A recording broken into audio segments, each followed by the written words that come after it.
Cathay Cineplexes has ceased operations and will enter creditors' voluntary liquidation. Its operator, MM2 Asia, says it is no longer feasible to keep the firm running, given its financial troubles and the lack of viable restructuring options.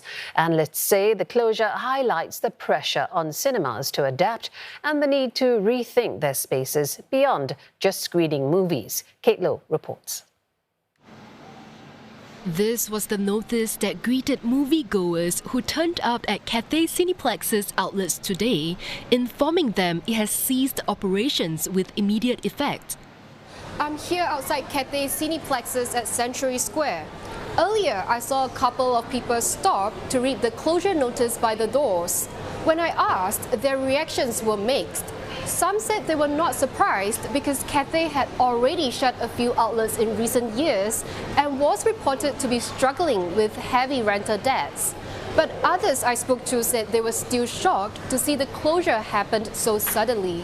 So post-COVID, we got very used to watching movies in the house, and we never used to come out for movies as much.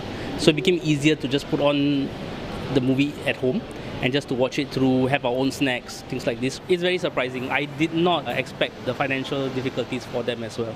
But the signs were already there. 6 outlets had already closed in the last 3 years, leaving just 4 before liquidation. Its operator, MM2 Asia, posted net losses of over $122 million in the last financial year, citing fewer people going to the movies and competition from streaming services. Even a campaign called Save Our Screen, 10 tickets with snacks for $100, wasn't enough to turn things around. They are in prime shopping areas, and even a shop can be difficult to be maintained in such places, let alone a large theatre. And of course, there are many other costs involved. For example, renting of the titles, the blockbusters, they all don't come cheap. Some of the film rental can be as high as 60% of the gross ticket takings. In a Singapore Exchange Company filing, MM2 Asia's CEO Melvin Ang says he had tried to negotiate with creditors but couldn't reach an agreement. Cathay's closure comes just 2 weeks after the projector also shut its doors, leaving just 5 major cinema operators in Singapore.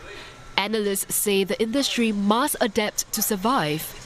People may not go to cinema just for the movies anymore.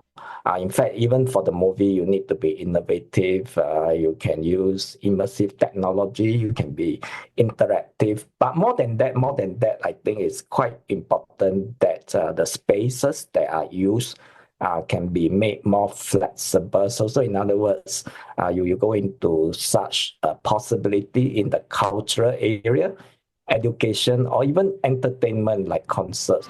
CNA has contacted MM2 Asia for more information, including refunds for customers and possible layoffs. They declined to comment.